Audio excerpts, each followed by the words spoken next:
न जायते तांडुलम अस्मिन् समये न जायते रात्रिकाले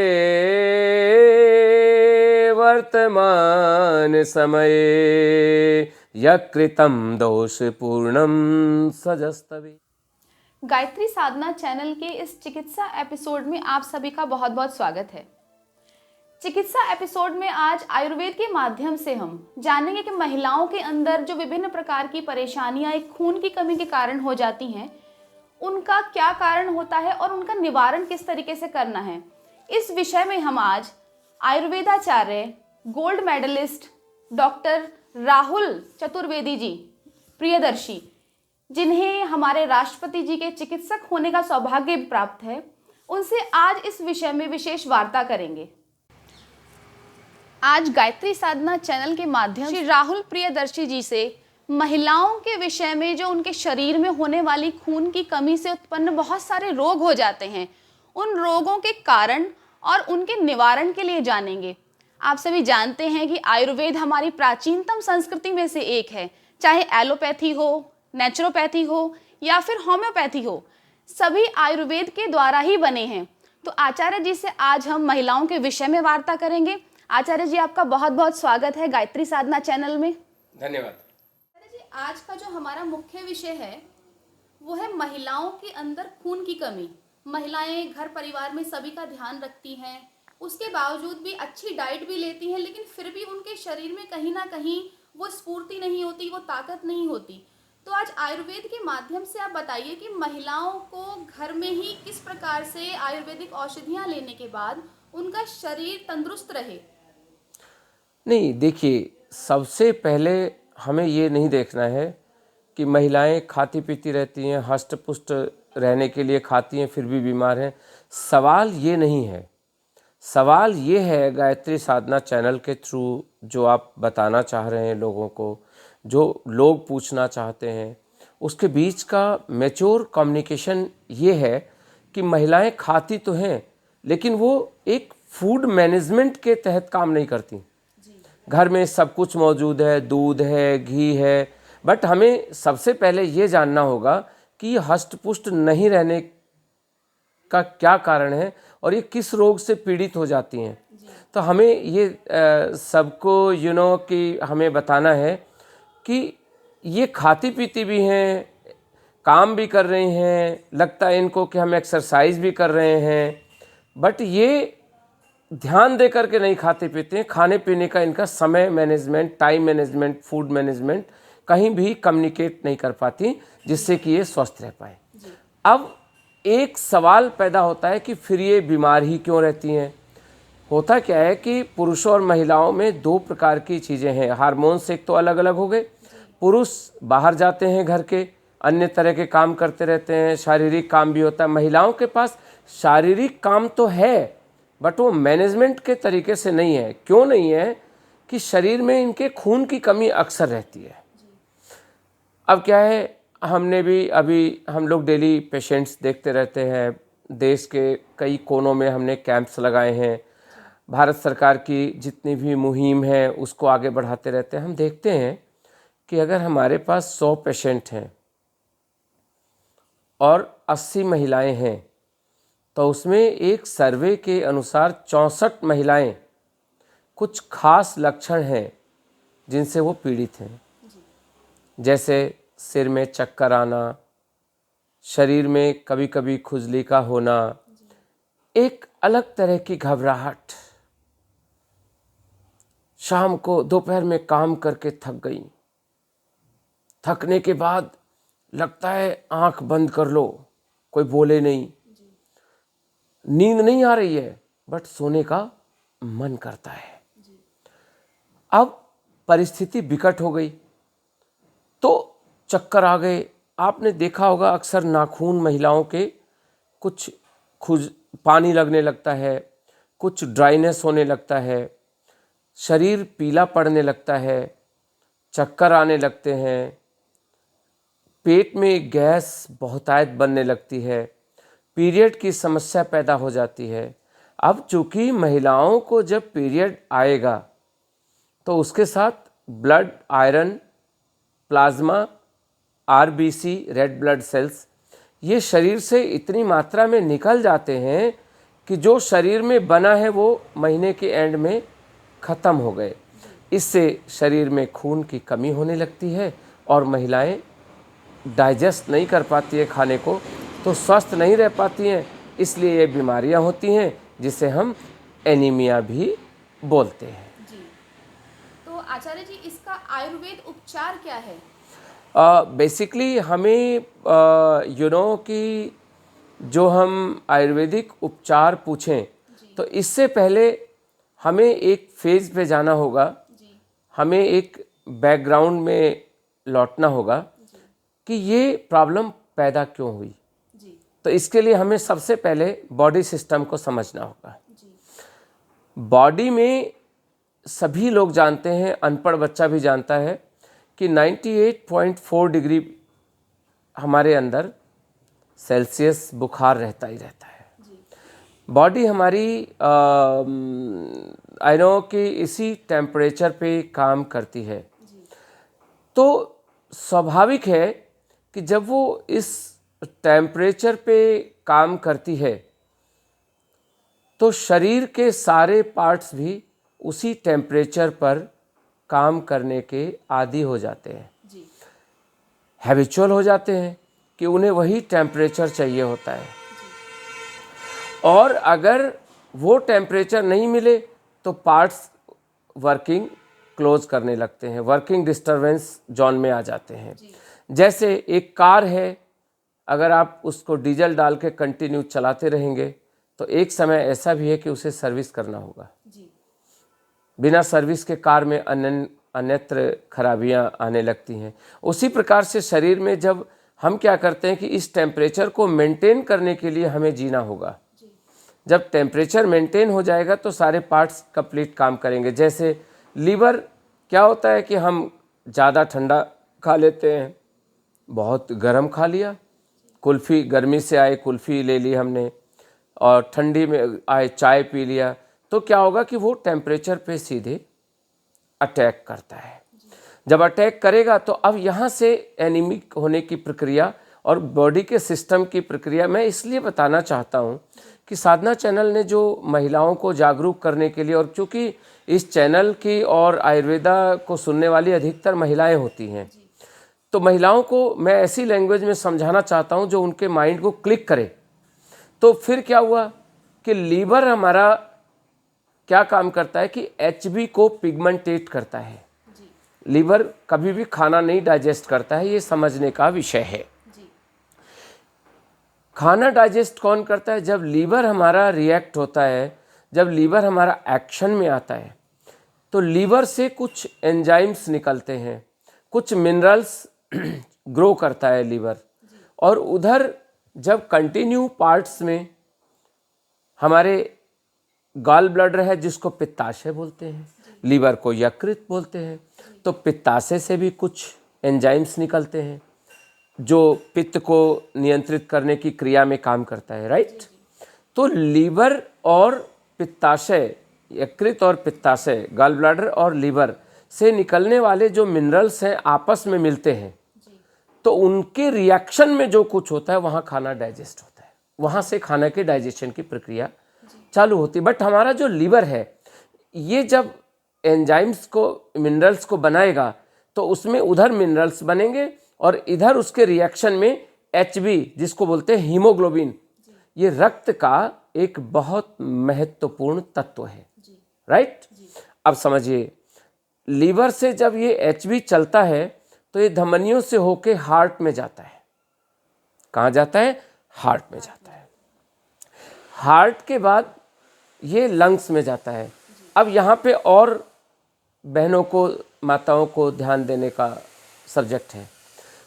जब वो रिएक्शन, जब वो हीमोग्लोबिन जिसको हम HB बोलते हैं, जो रक्त का सबसे महत्वपूर्ण हिस्सा होता है, वो जब लंग्स में पहुंचता है तो लंग्स का काम क्या है?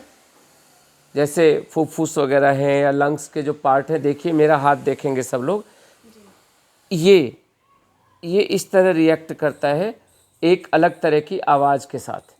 तो जब ये लंग्स काम करता है तो लंग्स का काम बेसिक क्या है, ऑक्सीजन को डेवलप करना, ठीक है। अब और गहराई से समझिए कि जब हीमोग्लोबिन लंग्स में पहुंचता है वहां इसको ऑक्सीजन मिलता है। क्या मिलता है? ऑक्सीजन। ये समझने का, ये करेक्ट। ऑक्सीजन और जब हीमोग्लोबिन दोनों मिल जाते हैं तो इसके आपस में मिलने के बाद जो तत्व बनता है वो होता है ब्लड,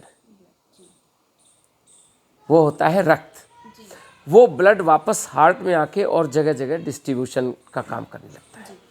अब जब हमारा डाइजेशन ठीक नहीं है, जब हमारे अंदर पार्ट्स टेम्परेचर डिस्टर्ब हो गया, राइट, जब राइट डिस्टर्ब हो गया तो हमारे पार्ट्स डिस्टर्ब हो गए, पार्ट्स ने काम करना 19-20 कर दिया, कम ज़्यादा कर दिया। उसके फलस्वरूप हीमोग्लोबिन जो ऑक्सीजन के साथ मिलकर ब्लड बनाता है उस क्रिया में बाधा पैदा होती है और वहीं से रक्त के ठीक से ना बनने और हीमोग्लोबिन की कमी, आयरन आदि तत्वों की कमी शुरू हो जाती है, जिसे हम एनीमिया कहते हैं।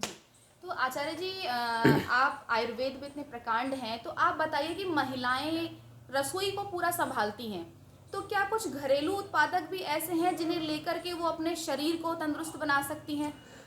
ये बड़ा अच्छा सवाल है, कॉमन सा सवाल है, लोगों के क्लिक नहीं कर पाता।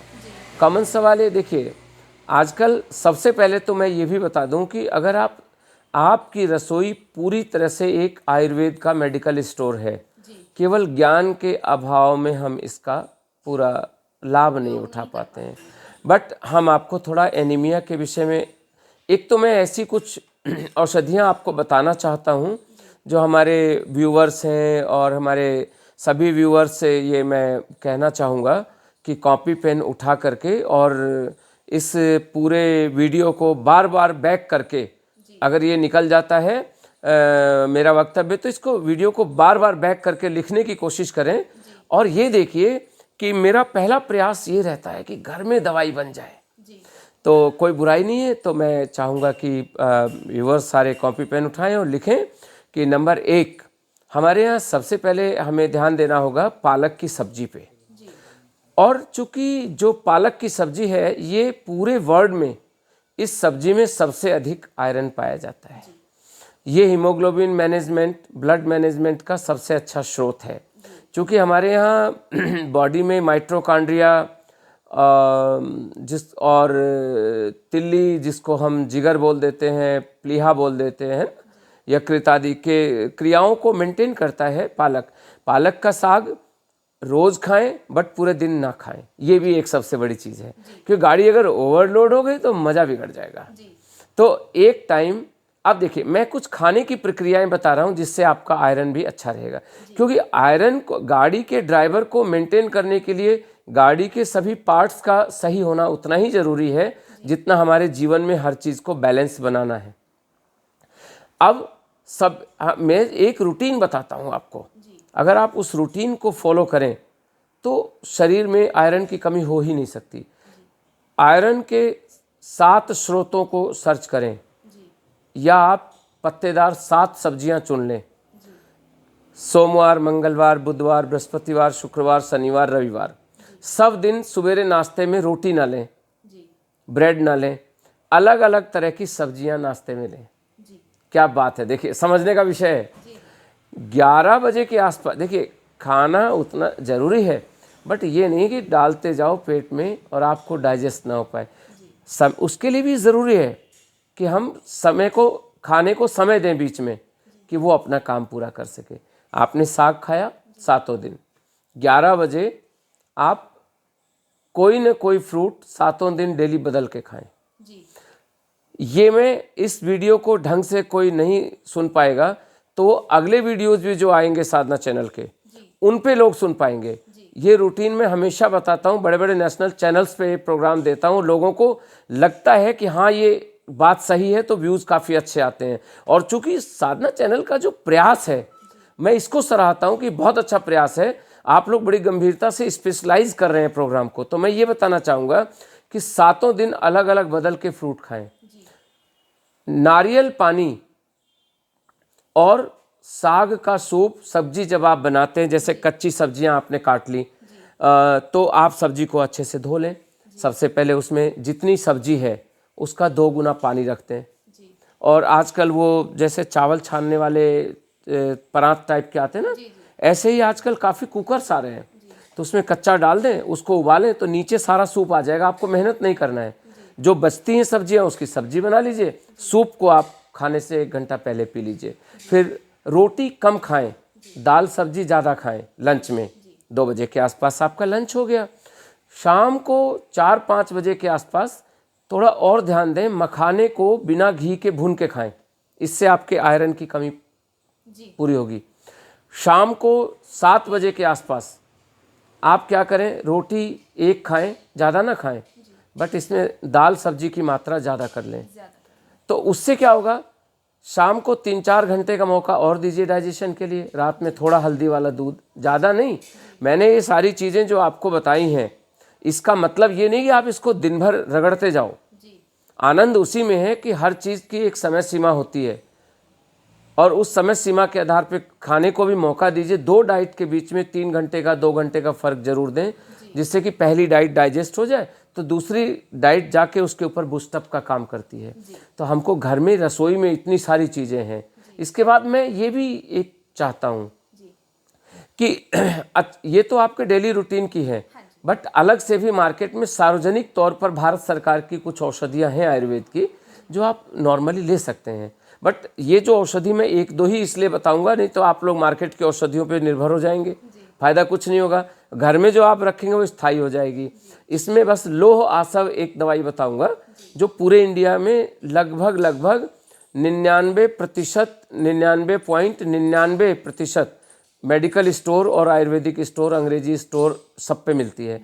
तो इसमें कुछ नहीं करना है, 6 ढक्कन दवा सवेरे, 6 ढक्कन शाम। लेकिन एक चीज़ महिलाओं को और ध्यान देना पड़ेगा, आयरन हर महिला को सूट नहीं करता।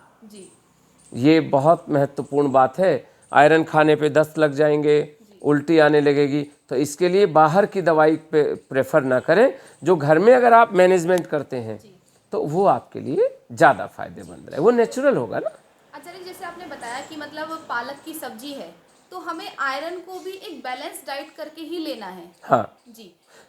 अभी मैंने आपको ये बताया कि 7 दिन अलग अलग साग लें। जैसे साग का मौसम है, आपको अगर जैसे मान लीजिए साग नहीं मिल रहा है, तो आजकल ना लोहे की कढ़ाई बड़ी प्रचलन में है। प्योर इस्पात लोहे की कढ़ाई अगर होगी, तो उस लोहे की कढ़ाई में आप एक टाइम सब्जी जरूर बनाएं। और आजकल लोहे में भी मिक्सचर कर देते हैं ना, बट सब्जी अगर हल्की सी काली पड़ रही है, वो तो ही ओरिजिनल लोहा है। ये उसकी पहचान है। इसकी पहचान है कि सब्जी के साथ जरूर थोड़ा बहुत काला जो है। आने वाले एपिसोड में हम सबको बताते रहेंगे धीरे धीरे, बट यह है कि अभी लोग इतना ही जाने कि बाहर का जो लोहा सा वो सबको सूट नहीं करता है।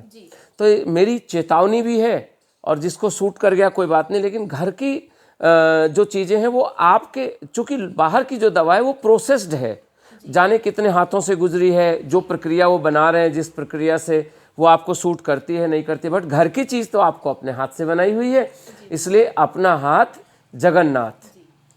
आचार्य जी, जैसे एक आपने आयरन का स्रोत बताया कि पालक है, हम अपने दर्शकों को बताना चाहते हैं कि और घरेलू चीज़ें कौन कौन सी ऐसी हैं जिनमें भरपूर मात्रा में आयरन प्राप्त होता है। हाँ प्रियंका, ये तो साधना चैनल की खूबी है कि ये चैनल एक गहराई तक जाने की कोशिश करता है। इस गहराई में मैं भी सोच रहा हूँ आपके साथ चला जाऊँ। घर में चुकंदर है, इसका सूप पिए। चुकंदर को सैलेड में खाएं। चुकंदर और खीरा एक साथ मिला के खाएं। सेब आयरन का बहुत अच्छा स्रोत है। अब चूंकि सभी आयरन के विषय में हम भविष्य में कर लेंगे एक एपिसोड अच्छा, लेकिन आयरन भी कई तरह का होता है, तो वो कौन सा आयरन किसी को सूट करता है किसी को नहीं, तो वो आपके खाने में पता चल जाता है। तो जैसे सेब है, अगर आपको सेब सूट करता है तो आप सेब खाइए, बाकी चीज़ें छोड़ दीजिए। बट अगर मिक्स करके हम सैलेड खाएं, जैसे पपीता हुआ, खीरा हुआ, टमाटर में बहुत सारा आयरन होता है, टमाटर हुआ, इन सब का मिक्स सैलड अगर हम खाने से 1 घंटा पहले खाएं, उसके 1 घंटे बाद हम खाने में खाएं, तो बहुत गज़ब का है। एक और अक्सर चावल मैं रिकमेंड बहुत कम करता हूँ, बट ठीक है, कुछ बिहार हुआ, बंगाल हुआ, हमारे दर्शक बहुत दूर दूर तक है, देश विदेश में हैं, तो मंड निकला हुआ चावल अगर मिल जाए और इन सब चीज़ों की सब्जी मिल जाए, तो सब्जी और चावल मिक्स करके खाने से भी आयरन बहुत मिलता है, खून की कमी पूरी होती है और महिलाएं स्वस्थ रहती है। बट ये रात में चावल नहीं खाना चाहिए। तो रात में चावल को मतलब अवॉइड ही करना चाहिए। हाँ, निषेध माना गया है। संस्कृत में कहा है कि निषेधम न जायते तांदुलम अस्मिन् समये न जायते रात्रि काले वर्तमान समये यकृतम दोष पूर्णम सजस्तवे। यकृत शाम को, चूँकि चावल कार्बोहाइड्रेट होता है, उसके अंदर वसा आदि के कुछ स्रोत होते हैं चावल में, तो शाम को चावल डाइजेस्ट नहीं हो पाता है, मोस्टली चावल साबुत ही निकलता है उसका आउटपुट, तो ये अंग जो है उसे पचाने का काम कम कर पाते हैं। रात्रि में चावल थोड़ा भारी हो जाता है। हाँ तो जी, जो चावल खाने को ज़्यादा पसंद करते हैं वो दिन में थोड़ा मतलब ले सकते हैं। दोपहर में लंच के साथ लेना, जी। रात में तो उनको रोटी या सब्जी ही खाना चाहिए। जी। आज गायत्री साधना चैनल के माध्यम से आचार्य जी ने महिलाओं के संदर्भ में और घर की रसोई को लेकर ही जो आयुर्वेद से उत्पन्न औषधियां हैं उनके विषय में बहुत ही विशेष जानकारी दी है। आगे भी आचार्य जी से हम इस प्रकार की जानकारियां लेते रहेंगे। मैं आचार्य जी को बहुत बहुत धन्यवाद देती हूँ। प्रणाम आचार्य जी। थैंक यू, प्रणाम।